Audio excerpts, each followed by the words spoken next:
Salut à tous, merci de nous rejoindre pour un nouveau numéro du Débriefing F1 sur motorstv.com avec des durées qui sont en train de s'allonger. On a beaucoup de plaisir à vous retrouver toutes les semaines, donc on ne se prive pas, on a beaucoup de choses à dire et on le fait en compagnie bien évidemment de Jean-Luc Roy. Salut Jean-Luc. Absolument, salut LFB, bonjour à tous. Là où il y a de la gêne, il n'y a pas de plaisir. Ici, il n'y a que du plaisir. Voilà. En tout cas, n'hésitez pas à nous dire ce que vous pensez de cette émission. On voit et on lit tous vos commentaires.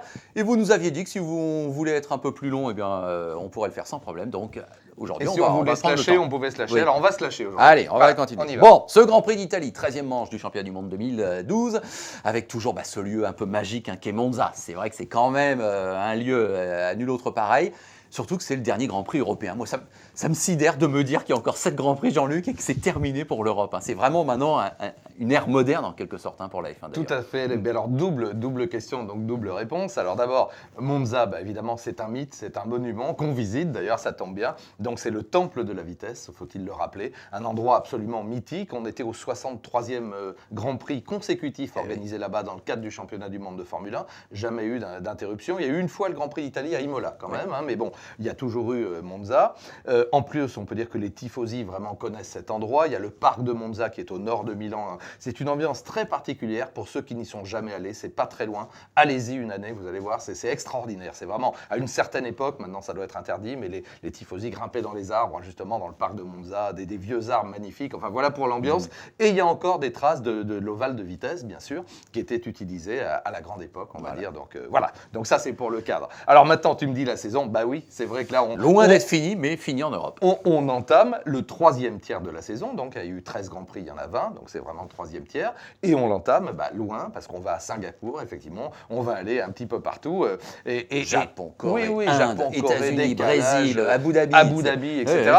Donc là, c'est la grande tournée mondiale de la Formule 1, avec des contraintes différentes, des températures différentes, des circuits différents, et une ambiance différente pour les pilotes. Donc effectivement, tout est encore à jouer, c'est ça qui est intéressant. Et en plus, là, on a vu qu'il y a un resserrement, finalement, par certains côtés. On va y venir. Bon, alors on va vous parler, bien évidemment, des Ferrari Boys. Ils étaient dans leur jardin, Alonso Massa.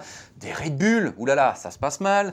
On va vous parler de Jérôme D'Ambrosio, de Kimi Raikkonen, qui continue de capitaliser formidablement. De Perez, des Sauber Ferrari. De Sergio Perez, bien évidemment. J'ai envie de te dire, à tout seigneur, tout honneur, le vainqueur du Grand Prix, Lewis Hamilton, c'est peut-être celui avec lequel il y a le moins de choses à dire, non ? Il a fait le boulot aux essais, la pole, et il a mené pratiquement l'intégralité des tours. Il a formidablement gagné. Alors, je ne sais pas si tu as vu, d'ailleurs, il pilotait avec des moufles pour éviter de tweeter. Non, on a dit qu'on se lâchait, on se lâche, comme ça, il ne pouvait plus tweeter. Oui, il était obligé de piloter. Donc là, il n'avait pas intérêt à le faire. Là, c'est superbe. Bon, les McLaren Mercedes extrêmement rapides. J'insiste sur Mercedes, parce qu'on a noté tout de suite que les moteurs Mercedes et les moteurs Ferrari étaient très bien. Et peut-être les moteurs Renault, j'ose le dire, un peu moins bien, parce que c'est un circuit de puissance, un circuit où on envoie du lourd, un circuit où les vitesses de pointe sont de 350 km/h, les moyennes de plus de 250 km/h. Bref, c'est un circuit où, là aussi, si on a des chevaux, on peut mettre un peu d'appui, donc être un peu mieux dans les courbes. Et si on n'a pas de chevaux, on met une véritable lame de rasoir devant et derrière. Alors, on va très vite, mais évidemment, la voiture est très instable au freinage. Voilà qui est dit. Alors, tu me parles évidemment de la Scuderia Ferrari. Alors là, c'est là aussi visite de Luca Cordero di Montezemolo en famille avec le petit dernier. Il y en avait des personnalités du board de Fiat, Ferrari. Piero Lardi Ferrari, en famille également. Luca Badoer, qu'on a vu avec son fils. Enfin, il y avait tout le monde. Jean Todt avec madame. Enfin, c'est le dernier endroit où l'on cause, ce qui est normal. Il y a eu des réunions. C'est que d'ailleurs, Jean Todt a eu une réunion chez Ferrari avec les responsables de Ferrari pour parler de l'avenir de la Formule 1. Bernie Ecclestone était là aussi. Bernie Ecclestone était là. Bon, c'était effectivement... Ce qui n'a pas empêché Luca Di Montezemolo, excuse-moi de t'interrompre, de dire que peut-être qu'on pourrait changer la F1. Il a sorti son couplet un peu, il y a des choses qui doivent changer. C'est l'habituel, c'est un homme politique aussi, Luca Cord. C'est le patron des patrons, on lui prête également des visées peut-être politiques. Enfin, on ne sait pas trop où il veut aller. On se dit aussi que peut-être il se verrait bien à la place de Bernie le jour où, malheureusement, Bernie nous aura quittés, parce que là aussi, tout a une fin, où il ne pourra plus exercer ses responsabilités. On se rassure, il est encore aux commandes, et probablement pour un moment. Mais bon, tout le monde y pense quand même, malgré tout. Donc je crois que, Luca Cordero di Montezemolo, c'est un politique. Donc il est flamboyant, il est magnifique, et donc il manie là aussi, il manie l'invective de temps en temps, il manie la pique, il manie la fausse information, la désinformation. Enfin on sait, et je le rappelle quand même de temps en temps, que Ferrari bénéficie d'un petit bonus de 100 millions, de 100 millions de dollars chaque année, et ce depuis très longtemps. C'est un bonus. spécial parce que c'est Ferrari. Peut-être qu'il a voulu que le bonus monte à 150, moi je dis n'importe quoi, ou à 200. Bon, passons. Donc je ne vois pas Ferrari se retirer de la Formule 1. Pour moi, Ferrari, c'est la Formule 1 et Formule 1, c'est Ferrari. Voilà. Bon, alors, écoute, tu as embrayé sur Ferrari. Le premier moteur Ferrari à l'arrivée, c'est pas celui d'une Ferrari pur jus. Oui. C'est Sergio Pérez dans la Sauber. Eh oui. Bah écoute, ça c'est plutôt bien, tu vois, parce que, bon, on a vu avec quelle, on va dire, quelle facilité, pour utiliser des mots corrects, Fernando Alonso a pris le meilleur sur Felipe Massa, qui par parenthèse, on a retrouvé Massa. Ah oui, parce que troisième en qualif, là où malheureusement Alonso a eu des problèmes techniques, donc des problèmes de barre anti-roulis, qui l'ont, bon, on avait rodé le petit train, on l'a vu en essai libre, hein, samedi matin, je t'emmène, tu m'emmènes, je te ramène, et donc s'il permet 4 dixièmes à peu près. Hein. Moi j'ai bien regardé, au total sur un tour, c'est 4 dixièmes. Quand c'est pas rien. Eh ben c'est pas rien, c'est la pole, quoi, quand tu as un bon lièvre. Donc le truc était rodé, malheureusement, quand ils ont essayé de mettre en place le petit jeu dans la Q3, ben, Fernando a eu ce problème. Donc effectivement, il se qualifie 3, il fait un début de course super. Oui, le départ est très bon. Il monte deuxième, même on le voit attaquer un petit peu, de manière optimiste, mais attaquer Lewis Hamilton. Enfin bref, il fait le boulot. Alors tu me parles du moteur Ferrari, bah oui, on voit ça. Alors bon, moi ce Pérez, je vais encore vous dire la même chose, hein, comme Kobayashi, moi il m'enthousiasme parce que sans scrupules, sans vergogne, sans être agressif, en étant dans le bon sens du terme, en étant courageux, brave et en n'ayant peur de rien, et notamment de déposer les 2 Ferrari officiels. Alors après, on peut dire ce qu'on veut, le KERS, pas le KERS, les réglages, les machins. Bien sûr que la stratégie était inversée. Lui, partant 12e, il avait choisi avec son équipe de partir en pneus durs, alors que les autres, évidemment, les 10 devant étaient avec les pneumatiques les plus tendres, qui étaient les pneus moyens. Et donc, évidemment que c'était la bonne stratégie. Oui, parce que tu veux dire qu'il terminait en étant un peu plus performant de par la nature même de ses pneus. Exactement. Et parce que la voiture était plus légère. Oui, également. aussi, d'accord. Encore faut-il tenir, parce que qu'on le veuille ou non, Mais c'est lui qui tient le plus avec les pneus tendres à la fin, et il tient très bien, hein, et il revient sur Hamilton. Et puis l'avant-course, enfin la première moitié de course, bah, il est aussi excellent, le Pérez. Avant de s'arrêter au stand, bon, c'est pas une surprise, hein. En 2 mots Oui. pour les arrêts, ce sont les Mercedes qui s'arrêtent en premier, on s'y attendait, qui dégradent beaucoup les pneumatiques. Rosberg, 14e tour, Schumacher, 15e tour. Bon, ça c'est fait, et on a compris qu'à ce moment-là, eux, ils sont obligatoirement sur une stratégie à 2 arrêts, parce qu'on voit pas très bien comment ça peut aller. Les autres, maintenant, ils poussent. Alors, on a Massa au 19e tour, c'est pas mal. Après, on a une vague au 20e tour, on a Vettel au 20e tour, on a Kobayashi au 21e, on a Di Resta au 21e, on a Alonso au 20e. Enfin, on a une rafale. Et puis, le petit Pérez se retrouve au commandement et on lui dit vas-y mon gars, continue, 3-4 tours, ce serait bien. Oui. Et puis bon, au 29e, là quand même, il est quand à bout même de potentiel. 29e. 29e tour. Ouais. Il change donc ses pneumatiques durs pour les tendre, mais là on se dit 24 tours en tendre, il va falloir s'en occuper et il le fait magnifiquement. Voilà, donc il tient très longtemps avec les pneus durs, bien, Ouais. et il tient très longtemps avec les pneus tendres, très bien. Super bien. On est bien d'accord. Et il bat et rebat le record du tour. c'est ça. Il y a juste Rosberg qui lui prend au dernier moment, au dernier tour, hein, parce qu'évidemment il est comme un malade. Il essaie de revenir sur Schumacher qui est devant lui, donc c'est bon, voilà. Bon, malgré tout, as-tu pu croire que Pérez allait gagner ce Grand Prix d'Italie ? Un moment, oui. seul. Ah oui, un moment, oui. Un moment, je me suis dit, à 3-4 tours près, c'est ça peut le faire. S'il n'est pas trop ralenti par d'autres, si le dépassement des 2 Ferrari se passe bien, il s'est plutôt bien passé. Bon, maintenant, peut-être Hamilton en avait encore un petit peu sous la pédale. Et moi, j'aurais bien aimé, on va en parler, voir Button jusqu'au bout, parce qu'avec sa gestion des pneumatiques, peut-être Button était-il en mesure d'aller chercher son équipier. Et peut-être, enfin, on présuppose, hein, malheureusement, il a dû se retirer à temps. On semblait s'acheminer vers un doublé magistral des McLaren Mercedes, puis ça vient un peu ternir le tableau, Button qui se range sur le côté droit. Bah oui, donc on l'imagine très déçu.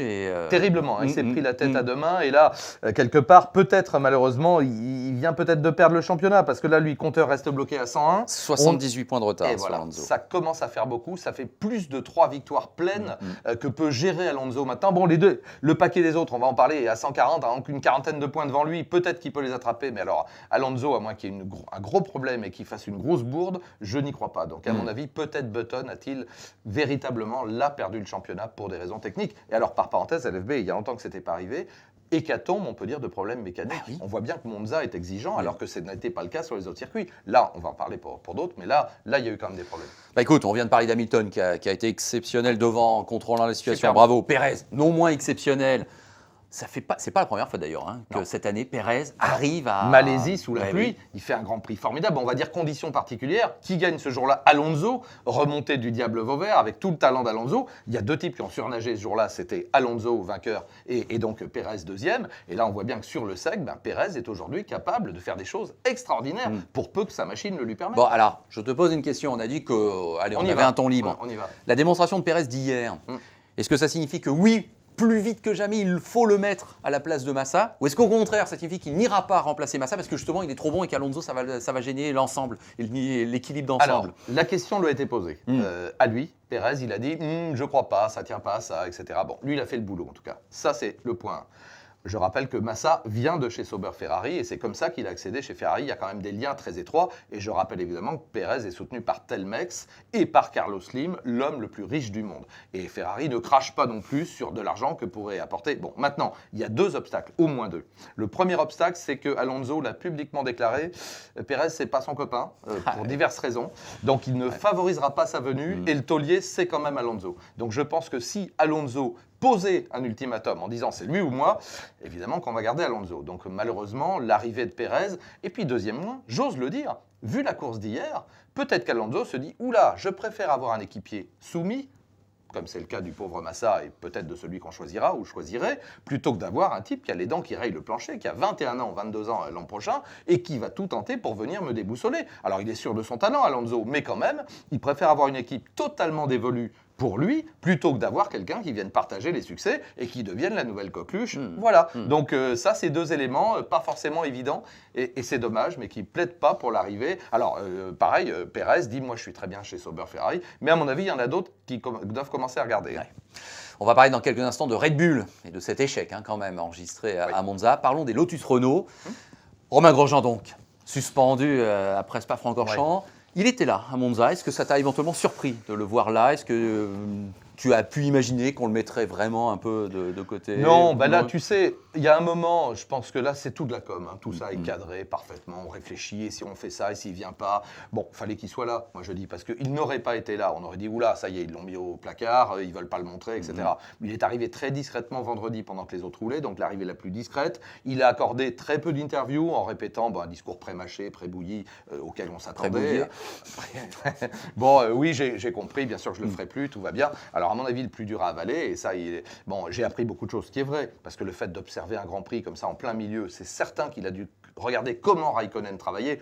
Bon, le pauvre Jérôme D'Ambrosio, qu'on aime beaucoup, mais pareil, bon, il a joué son rôle, il a promené la voiture du début. Non, c'est pas méchant, hein, mais on ne pouvait pas s'attendre à ce que sur un circuit aussi exigeant que Monza, avec le peu de tours qu'il ait fait, il soit capable de remplacer véritablement Romain Grosjean. Il n'a pas fait de bêtises, il n'a pas plié la voiture, il n'a pas ramené. Mais il n'a pas marqué de points. Voilà, et ça c'est rangé. Donc ça, Romain n'avait pas de doute là-dessus. Donc on va l'attendre comme le Messi, le retour. En revanche, aura-t-il la capacité, comme c'était le cas jusque-là, de vraiment jouer sa carte par rapport à Raikkonen? Moi, je pense que non, parce que je pense que le deal maintenant, c'est tu te mets au service de Raikkonen, qui est 3e au championnat du monde. Tout à fait. Qui n'a pas seul point derrière Hamilton. Rendez-vous remarquable. Qui a gagné 3 fois cette année, qui est le seul avec Alonso à avoir gagné 3 fois. C'est remarquable, il fait un boulot remarquable, Raikkonen. Le titre vraiment est jouable. Il est jouable, complètement jouable. Alors, il faudrait pour ça qu'il gagne au moins un Grand Prix, mais pourquoi pas? Et donc, pour ça, il faut travailler aux essais pour un seul homme, Raikkonen, c'est-à-dire, là aussi, évaluer les différentes possibilités, les réglages. Et à mon avis, c'est comme ça qu'on va travailler chez Lotus Renault. Je n'imagine pas qu'on travaille autrement. Évidemment, pour Romain, ça va peut-être être un peu dur à avaler, parce que jusque-là, il se voyait comme, on se rappelle de la passe d'armes à la sortie des stands entre lui et Raikko, à Hongrie. Mais bon, là, moi, je pense que ça y est, la barre est faite. Puis l'écart de points, il est colossal hein, maintenant, avec un qui a le compteur bloqué et l'autre qui est toujours dans le coup. Le choix, il est vite fait. Hein. Bon, écoute, on retient ce que tu dis, mais effectivement, là, c'est peut-être un changement très important qui va avoir lieu chez Lotus Renault. Red Bull, équipe championne en titre, Sébastien Vettel, double champion du monde en titre, qui ne voit pas l'arrivée hier, à qui on dit seulement « arrête la voiture, stop, il faut sauver le moteur ». Alors, il y a pas mal de choses à dire. Oui. Le simple constat, c'est un échec déjà grave. Déjà les qualifs. Hein. Oui. Les qualifs, ils y sont pas. Oui, ils y sont pas.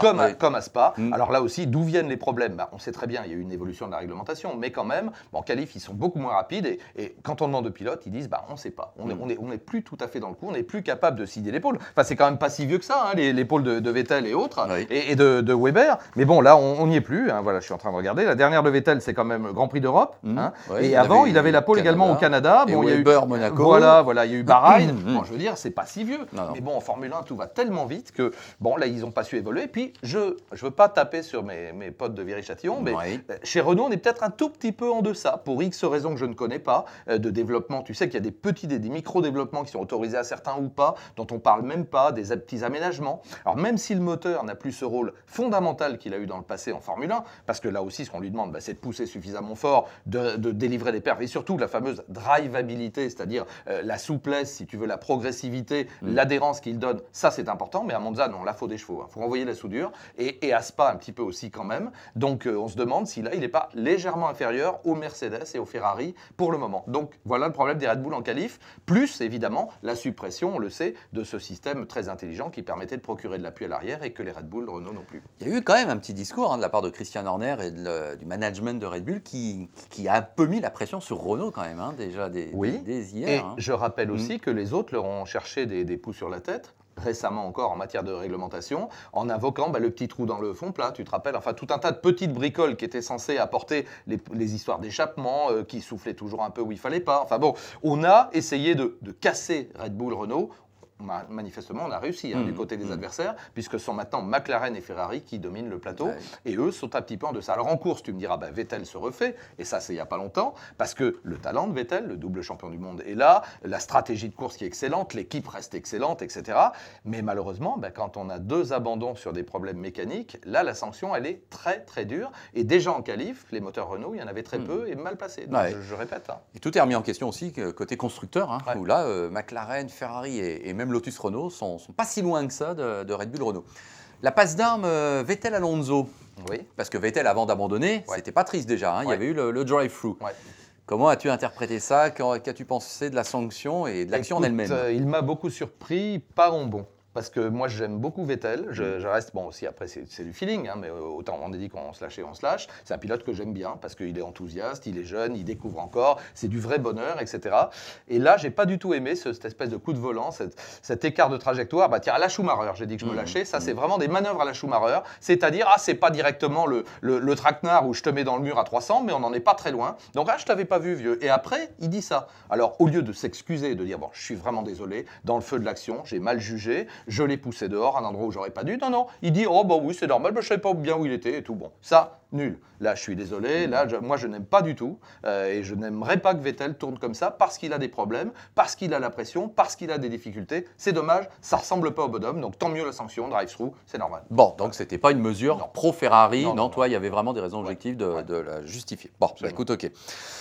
Alors, les Mercedes, on en a parlé. Finalement, Schumacher et Rosberg terminent dans les points, 6 et 7. Ça en sort pas si mal que ça, finalement. À 2 arrêts, ce sont les seuls parmi les plus rapides à faire 2 arrêts, puisqu'ils dégradent les pneus très rapidement. C'est pas si mal. Mais bon, ils payent évidemment la sanction des 22, 23, 24 secondes passées au stand. Et puis, ils récupèrent en perf, puisqu'ils terminent tous les deux à un rythme d'enfer. Mais pour autant, ils terminent sur les talons de Raikkonen et pas devant. Et quand même une petite distance de Massa. Donc, bon... écoute, le problème, c'est d'arriver à exploiter mieux la machine. Alors, tu vas me poser la question, s'il est Schumacher, du coup, là, il a été performant. Là, en qualif, il est devant Rosberg. En course, il est devant Rosberg. Je pense que ça cogite énormément dans tous les sens. Alors, est-ce qu'on va le pousser un petit peu dehors avec ce rôle d'ambassadeur dont on parle pour Mercedes? Est-ce que l'équipe Mercedes en elle-même va changer, comme nos confrères d'Auto Hebdo l'ont évoqué, pour devenir AMG et que le constructeur à l'étoile se dégage un petit peu? Est-ce que Hamilton, dont on a dit qu'il était en difficulté, surtout après le tweet, va se retrouver chez Mercedes, justement, à la place de Schumacher? Voilà les enjeux des quelques jours ou quelques semaines à venir. Et autre pilote qu'on a pu penser être très lié à Mercedes, c'est Di Resta, qui lui aussi fait partie de l'équation, qui a fait un beau grand, bon week-end, j'ose dire, parce qu'il était pénalisé, on le savait, mais alors il s'est quand même mis en évidence au qualif. Il fait un très beau week-end, 4e temps sur la piste, c'est formidable. Bon, malheureusement pénalisé de 5 places avec les boîtes de vitesse, mais ça c'est le règlement. Il part 9e, donc il termine 8e, mais il s'est montré. Il a été constant avec, encore une fois, un bon châssis finalement, un bon moteur. Il a fait le boulot. Voilà, on va dire, malheureusement pour Hülkenberg, ça a été plus compliqué, qu'il partait très loin et qu'il y a eu un problème mécanique. Chacun son Grand Prix. Voilà, Hülkenberg a fait 4 à Spa, ce qui était effectivement formidable. Exactement. Di Resta, là, c'était plus pour lui ce week-end. C'est un très bon pilote. C'est un très bon pilote. Et puis le pauvre Ricciardo, moi j'ai envie de dire, qui laisse échapper le point de la 10e place dans le dernier virage du dernier tour. Lui aussi. Là, je me mets à sa place, là, ça doit être dur. Et tu vas me parler de Jeff, 14e temps aux essais, donc une ligne devant Jeff qui fait le 16e temps, qui est pas loin, mais il est quand même toujours devant en qualif et en course. course, eh bien, ils étaient l'un derrière l'autre aussi. Jeff a cette fameuse sortie de piste inexpliquée oui, et pour nous spectaculaire. inexplicable. L'équipe dit qu'ils n'ont rien trouvé. Jeff dit, elle m'a échappé d'un coup, j'ai pas compris. Bon, malheureusement, ça aurait pu être grave. J'espère que son dos n'a pas trop souffert et que ça ira bien pour le prochain Grand Prix. Bon, là, il y a 2 semaines, normalement, bon, il va se remettre. Et Ricciardo, tu en viens, bah oui, perdre le point de la 10e place dans la parabolique, sûrement parce que le carburant s'est désamorcé ou je ne sais quoi. C'est vraiment rageant. Voilà. Bon. Alors ça a profité à Bruno Senna, Ouais. qu'on a vu quand même, hein, qui parfois Qui a été était là. dans des wagons. Un peu brouillon parfois, oui, mais c'est bon, ça. avec de Ouais. sens de l'attaque. Bon, écoute, Ça étant, Di Resta, oui, moi j'ai trouvé ça un peu limite aussi, la façon dont Ouais. Di Resta se rabat Ouais. un peu à l'amorce Ouais. du virage. Ouais, hein. ouais, bon. C'était bon. Ah c'était bah pas- les esprits s'échauffent, Ouais, hein, c'est ça. les esprits s'échauffent. J'ai aussi noté que Charles Pic a terminé devant Timo Glock Oui. de manière assez nette. Oui, oui. Mhm. Beau travail également de Charles. Bon, un petit peu derrière en qualif, je dis pas de bêtises, où il était juste derrière, voilà, juste derrière, de Oui. très peu. Mais en course, Et puis devant, c'est en course, inversé. solide. Il apprend toujours. Bah, je vais te ressortir de la formule habituelle. Il fait le boulot et bien. Donc, Ouais. on parle de lui dans d'autres équipes, hein, le cas échéant, avec la mosaïque et donc l'échiquier qui va bouger. Ma foi, on parle de lui évidemment pour sa solidité. Il fait pas de bêtises du tout, pour son talent. Et puis, j'ose le dire, bah, pour ses dollars, évidemment. Il n'y a pas de honte à le dire, puisque c'est le cas. Donc.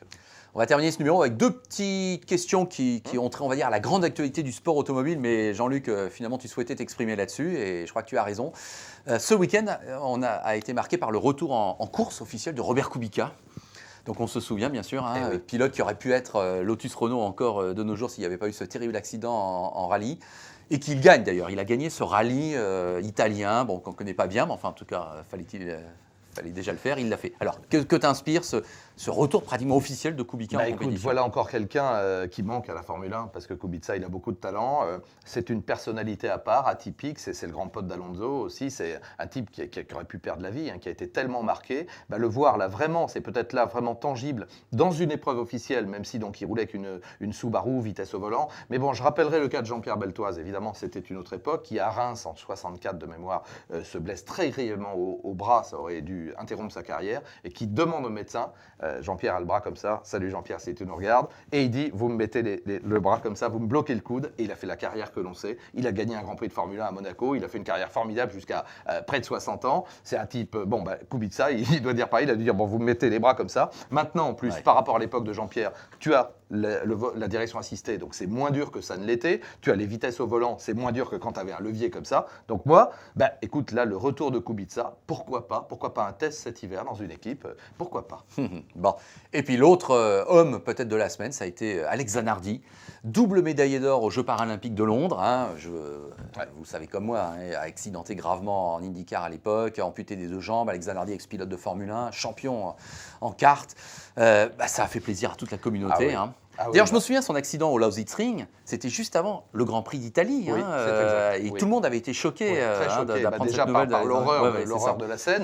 Donc Mais là, le c'est la courage- période où on se rappelle aussi de Là, ça. voilà, 2 hommes courageux. Hein, là aussi, ça démontre quand on est frappé dans sa chair à ce point-là qu'il ne faut jamais lâcher. Quoi. C'est vraiment la leçon qu'on peut donner à tous les gens qui ont envie de faire quelque chose ou pas envie, mais il faut qu'ils retrouvent l'envie. Parce que si on ne lâche pas, Kubica ne lâche pas dans quel état il était, la jambe broyée, le rail passé dedans, enfin une horreur absolue, et ben il revient, il pilote, il gagne une course. Zanardi, bon maintenant, tu sais qu'ils songent à faire Indianapolis, hein, avec, justement, ça serait formidable. avec l'équipe de Ganassi, ce serait absolument génial. Et pourquoi pas, avec des commandes adaptées au volant, pourquoi pas. Il a piloté dans le WTCC pendant plusieurs années, il a gagné des courses, donc je pense qu'il n'a rien perdu de sa pointe de vitesse. Il a 45 ans aujourd'hui, donc, et il envisage de rester donc, dans son nouveau défi, les Jeux paralympiques, jusqu'à Rio. Donc dans 4 ans, il aura près de 50 ans. Écoute, c'est génial, puis c'est un type extraordinairement sympathique, donc moi, les deux, ça me réjouit. Voilà.